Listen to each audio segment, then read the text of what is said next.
साल की सबसे बड़ी एकादशी कार्तिक मास के शुक्ल पक्ष की एकादशी को देव उठनी एकादशी, देव प्रबोधनी एकादशी, देवोत्थान एकादशी, तुलसी विवाह नाम से जाना जाता है। कार्तिक एकादशी के नाम से भी इसे जाना जाता है। इस बार एकादशी तिथि का आरंभ 11 नवंबर 2024 सोमवार की शाम को 6:47 से एकादशी तिथि आरंभ हो जाएगी, जो कि 12 नवंबर 2024 मंगलवार के दिन शाम को 4:05 पर एकादशी तिथि समाप्त हो जाएगी। अतः सूर्योदय व्यापिनी हरिवासर शुद्ध द्वादशी युक्ते एकादशी 12 नवंबर 2024 मंगलवार के दिन ही रहेगी। अतः इसी दिन सभी भक्तजनों को, माताओं बहनों को, स्मार्त जनों को, वैष्णव जनों को, अन्य सभी संप्रदाय के लोगों को, भक्तजनों को एकादशी व्रत धारण करना चाहिए एवं इस व्रत का पालना अर्थात व्रत खोलने का समय, व्रत खोलने का दिन जो 13 नवंबर 2024 बुधवार को प्रदोष के दिन सुबह 7 बजे से लेकर के 9 बजे के अंदर अंदर आपको व्रत का पालना कर लेना चाहिए। देव के उठते ही चातुर्मास समाप्त हो जाएगा तथा शादी, विवाह, अन्य मांगलिक कार्यक्रम आरंभ हो जाएंगे। भक्तजनों, माताओं बहनों, सादर जय श्री कृष्णा। हमारे YouTube चैनल पर आप सबका बहुत बहुत स्वागत है। मैं श्रावणी चौबे आप सभी भक्तजन मेरा प्रणाम स्वीकार करें। आज हम आपको देव उठनी एकादशी, कार्तिक एकादशी, हरि प्रबोधनी एकादशी की दिव्य और ज्ञानमय कथा सुनाने जा रहे हैं। आप सभी से करबद्ध निवेदन है, इस ज्ञानमय कथा को अंत तक सुनिएगा और सुनने के बाद अधिक से अधिक लोगों को शेयर भी कीजिएगा, जिससे सभी भक्तजनों, माताओं बहनों को यह ज्ञानमय कथा सुनकर एकादशी व्रत का पूरा पुण्य फल प्राप्त हो सके। अतः सबसे पहले आपको हम एकादशी व्रत करने की विधि बताएंगे, तत्पश्चात आपको एकादशी व्रत कथा भी सुनाएंगे। एकादशी व्रत करने वाले को दशमी के दिन से द्वादशी तक कुछ नियमों का पालन करना चाहिए। दशमी के दिन सुबह सिर धोकर स्नान करके शुद्ध सात्विक भोजन करना चाहिए तथा दशमी से लेकर के एकादशी तक ब्रह्मचर्य व्रत का पालन करना चाहिए तथा दशमी के दिन एक बार ही भोजन करना चाहिए। एकादशी के दिन सुबह जल्दी उठे, शुद्ध जल से स्नान करे, स्नान के जल में गंगा जल मिलाकर स्नान करे तथा शुद्ध और पवित्र वस्त्र धारण करे। फटे और मैले वस्त्र इस दिन बिल्कुल नहीं धारण करना चाहिए। फटे हो तो सिलकर पहने और मैले हो तो उसको फिर से धोकर स्वच्छ कर ले, फिर उस वस्त्र को आप पहन सकते हैं तथा मस्तक पर तिलक धारण करे, सूर्य देव को अर्घ्य अर्पण करे, कुल देवता, कुल देवी की पूजन करे तथा एक चौकी पर भगवान बाल गोपाल, विष्णु भगवान, शालिग्राम की पीले कपड़े बिछा करके स्थापना करे तथा शंख, घंटी और सभी प्रकार की वाद्य यंत्र बजा करके भगवान को निद्रा से जागृत करे। तत्पश्चात भगवान को पंचामृत से स्नान कराए, शुद्ध जल से स्नान कराए, नए वस्त्र धारण करवाए, चंदन का तिलक करे, आभूषण और फूलों की माला धारण करवाए तथा भगवान को तुलसी पत्र, नैवेद्य, केले इत्यादि का भोग लगाए। साथ में माता लक्ष्मी का भी पूजन आपको करना चाहिए। तत्पश्चात हाथ में जल रखे, पान रखे, सुपारी रखे, दुर्वा रखे, दक्षिणा रखे, पीले फूल रखे, अक्षत के जगह पर तिल और जौ आप रख सकते हैं और तुलसी पत्र रखकर आपको 3 बार बोलना है, ओम विष्णवे नमः, ओम विष्णवे नमः, ओम विष्णवे नमः। आप कहे मेरा नाम यह है, मेरा गोत्र यह है। अगर आपको अपना गोत्र याद नहीं है तो आप कश्यप गोत्र या ब्रह्म गोत्र कह सकते हैं, क्योंकि मनुष्य मात्र ब्रह्मदेव के संतानें हैं। मैं इस स्थान का निवासी हूँ। आज मैं कार्तिक मास के शुक्ल पक्ष की देव उठनी एकादशी व्रत करने जा रही हूँ या करने जा रहा हूँ। हे भगवान लक्ष्मीपति, हे हरि नारायण, आप मुझे पूरा सामर्थ्य और शक्ति प्रदान करें कि मैं पूरे भक्ति भाव और विधि विधान के साथ इस व्रत को संपन्न कर सको। और अगर हमसे जाने अनजाने में कोई भी भूल चूक हो जाए तो हमें अबोध बालक समझ कर के क्षमा कर दे। इस प्रकार संकल्प धारण करने से आपका व्रत आरंभ हो जाएगा। संकल्प के बिना कोई भी व्रत आरंभ नहीं होता और कोई भी व्रत करने के लिए आपको संकल्प करना अनिवार्य है। तथा संकल्प करते समय आप शुद्ध आसन पर बैठे, हाथ के सामने एक लोटा जल रखे और धूप दीप जला कर रखे और भगवान को तुलसी पत्र अवश्य अर्पण करें।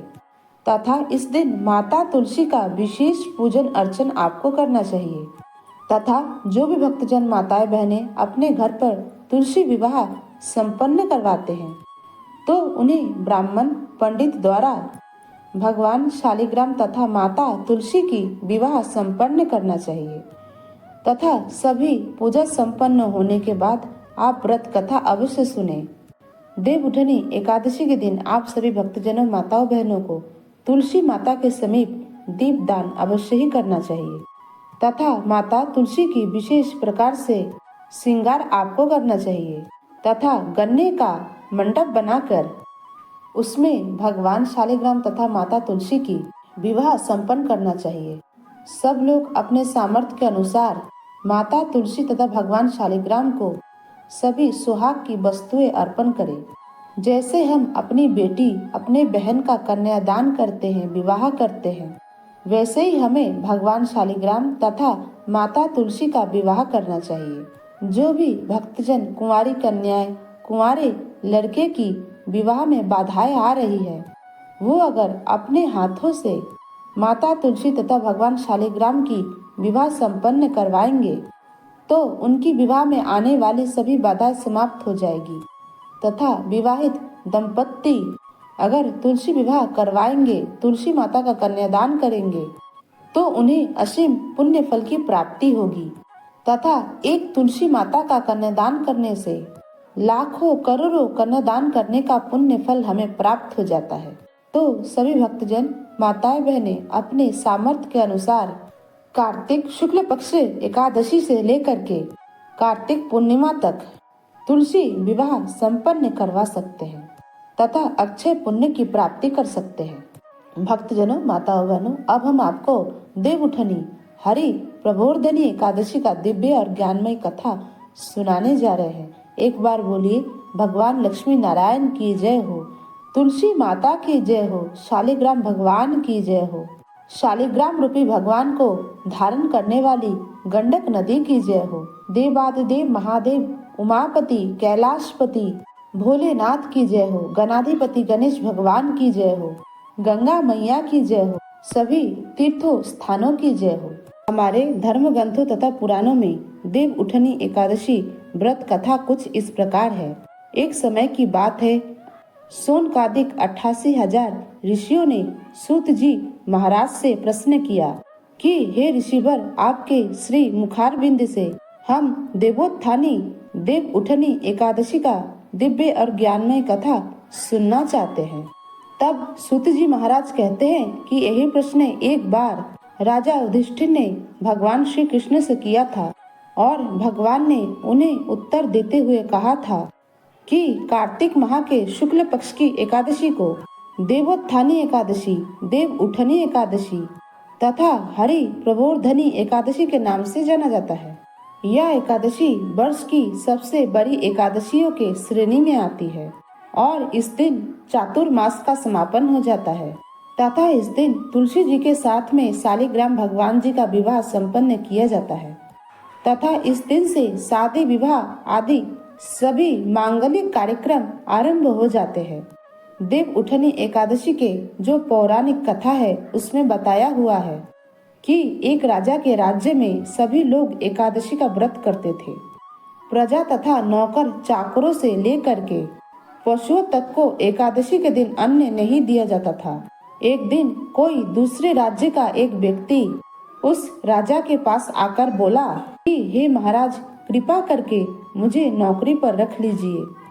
तब राजा ने उसके सामने एक शर्त रखी कि ठीक है, तुम्हें नौकरी तो हम प्रदान करेंगे, किंतु रोज तो तुम्हें भोजन के रूप में खाने पीने के लिए सब कुछ मिलेगा और भरपूर मिलेगा, किंतु महीने में 2 बार जब एकादशी आएगी तो उस दिन तुम्हें अन्न नहीं मिलेगा। उस व्यक्ति ने उस समय हाँ कर दी, किंतु एकादशी के दिन जब उसको फलाहार का सामान दिया गया तो वह राजा के सामने गिड़गिड़ाने लगा, रोने लगा और कहने लगा, हे महाराज, इससे मेरा पेट नहीं भरेगा, मैं तो भूखा ही मर जाऊंगा, मुझे अन्न दे दीजिए। राजा ने उसे उसका शर्तें याद दिलाई, किंतु वह अन्न छोड़ने को तैयार नहीं हुआ। तब राजा ने विवश होकर उसे आटा, दाल, चावल आदि दिए और कहा कि राज्य के सीमा के बाहर नदी के तट पर जाओ और भोजन बना करके खा लेना, किंतु खाने से पहले भगवान को भोग अवश्य लगाना। वह भोजन की सामग्री लेकर नदी के तट पर पहुंच गया तथा नदी के जल में स्नान करके भोजन तैयार करने लगा और जब भोजन तैयार हो गया तो वह भगवान को बुलाने लगा और कहने लगा, आ जाइए भगवान जी, भोजन तैयार है। उसके बुलाने पर पीताम्बर धारण किए हुए भगवान चतुर्भुज रूप में वहां पर प्रकट हो गए तथा प्रेम से उसके साथ भोजन करने लगे। भोजन आदि करके भगवान वहां से अंतर ध्यान हो गए तथा वह भी अपने काम पर चला गया। 15 दिन बाद फिर से एकादशी आई तो वह राजा से कहने लगा, हे महाराज, आप 2 गुना सामान इस बार मुझे दीजिए। उस दिन तो मैं भूखा ही रह गया था। राजा ने कारण पूछा तो उसने बताया कि हमारे साथ भगवान भी भोजन करते हैं, इसलिए हम दोनों के लिए यह सामान पूरा नहीं हो पाता है। भोजन की सामग्री कम पड़ जाती है, इसलिए इस बार आप मुझे 2 गुना सामान प्रदान करें। यह सुनकर के राजा को बहुत आश्चर्य हुआ और महाराज बोलने लगे, मैं तो इस बात को मान ही नहीं सकता हूँ कि भगवान तुम्हारे साथ भोजन करते हैं। मैं तो इतना व्रत करता हूँ, पूजा पाठ करता हूँ, नियम का पालन करता हूँ, 8 प्रहर भगवान का भक्ति करता हूँ, किंतु मुझे भगवान ने कभी भी दर्शन नहीं दिए हैं। राजा के बात को सुनकर के उसने बोला, हे महाराज, अगर आपको विश्वास नहीं हो तो आप स्वयं चलकर के मेरे साथ देख लीजिए। राजा एक पेड़ के पीछे छिप करके बैठ गया तथा उसने नदी में स्नान किया तथा शुद्ध होकर भोजन बनाया तथा सुबह से शाम तक भगवान को बुलाता रहा, किंतु भगवान नहीं आए और शाम हो गई। अंत में उसने कहा कि हे भगवान, यदि आप नहीं आए तो मैं इस नदी में कूदकर अपने प्राणों का परित्याग कर दूंगा। लेकिन भगवान नहीं आए। तब वह प्राण त्यागने की उद्देश्य से नदी की तरफ बढ़ा। प्राण त्यागने का दृढ़ निश्चय जान करके भगवान तुरंत प्रकट होकर के उसके हाथ को पकड़ लिया और साथ बैठ करके हर्ष पूर्वक भोजन करने लगे। भोजन करके वह अपने विमान में बैठ करके अपने धाम को चले गए, साथ ही उस व्यक्ति को भी अपने साथ ले गए। यह देख करके राजा ने अपने मन में विचार किया कि व्रत उपवास से तब तक कोई फायदा नहीं होता है जब तक मन शुद्ध नहीं हो। इसलिए कहा गया है कि सबसे पहले मनुष्य का मन शुद्ध होना चाहिए। मन उसका शुद्ध होगा तो उसे व्रत का, पूजा पाठ का पूरा पुण्य फल प्राप्त होगा। इससे राजा को ज्ञान मिला और राजा ने मन से व्रत उपवास करने लगा और अंत में स्वर्ग लोक को, वैकुंठ लोक को चला गया। इस प्रकार देव उठनी एकादशी का यह पहली कथा थी। उसके बाद एक और कथा आती है। उसमें बताया गया है कि एक राजा था, उसके राज्य में प्रजा सुखी थी। एकादशी को कोई भी अन्न नहीं बेचता था, सभी फलाहार करते थे। एक बार राजा ने प्रत्येक एकादशी की तरह इस एकादशी का भी व्रत किया। तब भगवान ने राजा का परीक्षा लेनी चाहिए और भगवान ने एक सुंदरी का रूप धारण कर लिया तथा रास्ते पर बैठ गए। तभी राजा उधर से निकला और वह सुंदरी को देख करके चकित रह गए। राजा ने पूछा, हे सुंदरी, तुम कौन हो और इस प्रकार यहाँ पर क्यों बैठी हुई हो? तब सुंदरी स्त्री बनी भगवान बोले कि मैं निराश्रिता हूँ। नगर में मेरा कोई भी जाना पहचाना नहीं है। किससे सहायता मांगू? राजा उसके रूप पर मोहित हो गया था। राजा ने कहा कि तुम मेरे महल में चलो और मेरी रानी बन करके रहो। वहां पर तुम्हें किसी भी चीज की कोई भी कमी नहीं आएगी। सुंदरी बोली, मैं तुम्हारी बात मानूंगी, परंतु तुम्हें मुझे राज्य का अधिकार सौंपना होगा। राज्य पर मेरा पूरा अधिकार होगा। मैं जो भी बनाऊंगी वही आपको खाना पड़ेगा। जो भी भोजन तैयार करूंगी उसको आपको स्वीकार करना पड़ेगा। राजा उसके रूप पर मोहित था, अतः उसके सभी शर्तों को, सभी बातों को मान गया। अगले दिन एकादशी का व्रत आया। रानी ने हुक्म दिया कि अन्य दिनों की तरह एकादशी के दिन भी बाजारों में अन्न बेचा जाए और उसने अपने राजमहल में, अपने भवन में मांस, मछली आदि पकवाए और परोस करके राजा से खाने को कहा।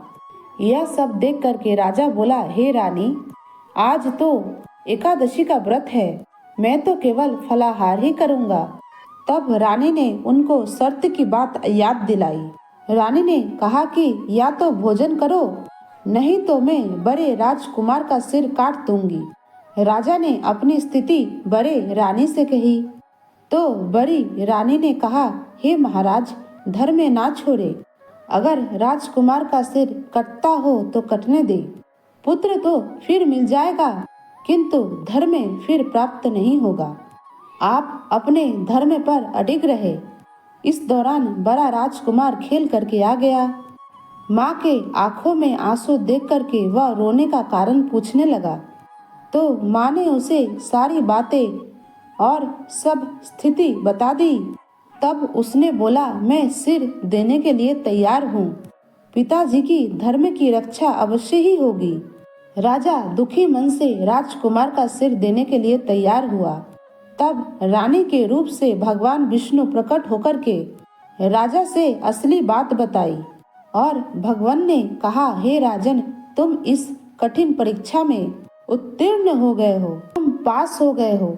तुमने अपने धर्म की रक्षा भली भांति कर ली है। भगवान ने प्रसन्न मन से राजा से वर मांगने को कहा तो राजा ने कहा, आपका दिया हुआ मेरे पास सब कुछ है, हमारा आप उद्धार करें। उसी समय वहां पर एक विमान उतरा। राजा ने अपना राज्य पुत्र को सौंप दिया और विमान में बैठ करके राजा भगवान विष्णु के साथ परम धाम को प्राप्त हो गया। इस प्रकार इस एकादशी का जो कोई भी व्रत करता है तथा इस दिव्य और ज्ञानमय कथा का श्रवण करता है तो उसे धर्म, अर्थ, काम और अंत समय में मोक्ष भगवान विष्णु की लोक वैकुंठ लोक की प्राप्ति होती है। इसमें किसी भी प्रकार का कोई संशय नहीं है। वैसे तो सभी एकादशी अपने आप में महत्वपूर्ण मानी जाती है, तो सभी एकादशियों का व्रत करना चाहिए और अपने जीवन में जीते जी एकादशी व्रत का उद्यापन एक बार अवश्य ही करना चाहिए। इसके बाद आप अगर चाहे तो फिर से एकादशी व्रत आरंभ कर सकते हैं। एकादशी व्रत का उद्यापन हमेशा देव उठनी एकादशी के बाद से लेकर के देव शयनी एकादशी के बीच में ही करना चाहिए। बोलिए लक्ष्मी नारायण भगवान की जय। तथा देव उठनी एकादशी से लेकर के कार्तिक पूर्णिमा तक पंच रात्रि व्रत होता है। इसमें स्नान और दीपदान व्रत करने से पूरे महीने की कार्तिक का स्नान, दीपदान और व्रत का पूरा फल, पुण्य फल मनुष्य को प्राप्त हो जाता है। तो आप एकादशी के दिन से भी कार्तिक पूर्णिमा तक दीपदान, कार्तिक स्नान कर सकते हैं। अन्न दान, गौदान, वस्त्र दान कर सकते हैं। इस 5 दिन के दान से भी आपको पूरे कार्तिक महीने का स्नान, दीपदान और दान का पुण्य फल प्राप्त हो जाएगा।